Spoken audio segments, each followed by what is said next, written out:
Chapter 18. Bryce and Sarah Ruth had a father. Early the next morning, when the light was gray and uncertain, Sarah Ruth was sitting up in bed coughing, and the father came home.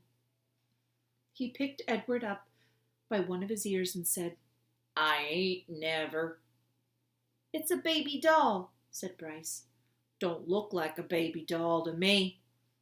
Edward, hanging by one ear, was frightened. This, he was certain, was the man who crushed heads of china dolls. "Jangles," said baby Ruth, between coughs. She held out her arms. "He's hers," said Bryce. "He belongs to her." The father dropped Edward on the bed, and Bryce picked up the rabbit and handed him to Sarah Ruth.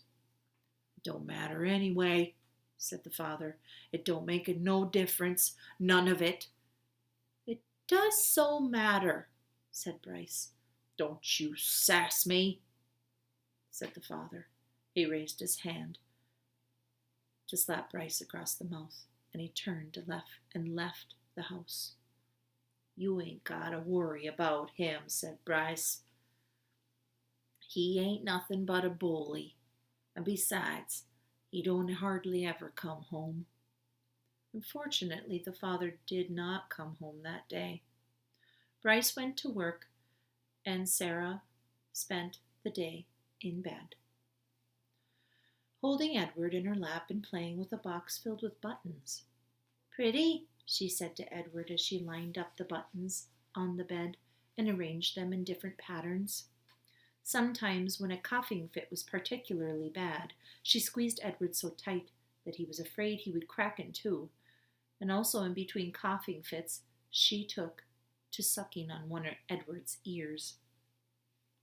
Normally, Edward would have found that intrusive and clingy behavior of that sort of annoying things, but there is something about Sarah Ruth. He wanted to take care of her, and he wanted to protect her, and he wanted to do more for her. At the end of the day, Bryce returned with a biscuit for Sarah Ruth and a ball of twine for Edward.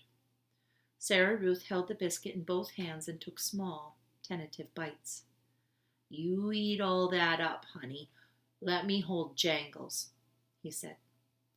"Hold him and me, we've got a surprise for you." Bryce took Edward off in the corner of the room with his pocket knife, and he cut off lengths of twine, and he tied them to Edward's arms and his feet, and he tied the twigs to sticks of wood. "See, all day I've been thinking about it," Bryce said. "What we're going to do is make you dance. Sarah Ruth loves dancing. Mama used to hold on to her and dance her around the room." "You eating that biscuit?" Bryce called to Sarah Ruth. "Uh-huh," said Sarah Ruth. "You hold on, honey. We got a surprise for you." Bryce stood up. "Close your eyes," he told her, and he took Edward over to the bed and said, "Okay, you can open 'em now." Sarah Ruth opened her eyes. "Dance, Jangles," said Bryce, and then, moving the strings with the sticks with one hand, Bryce made Edward dance and drop and sway, the whole while at the same time with his other hand he held the harmonica and played a bright and lively tune. Sarah Ruth laughed.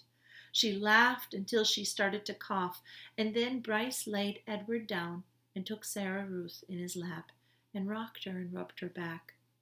"You want some fresh air?" he asked.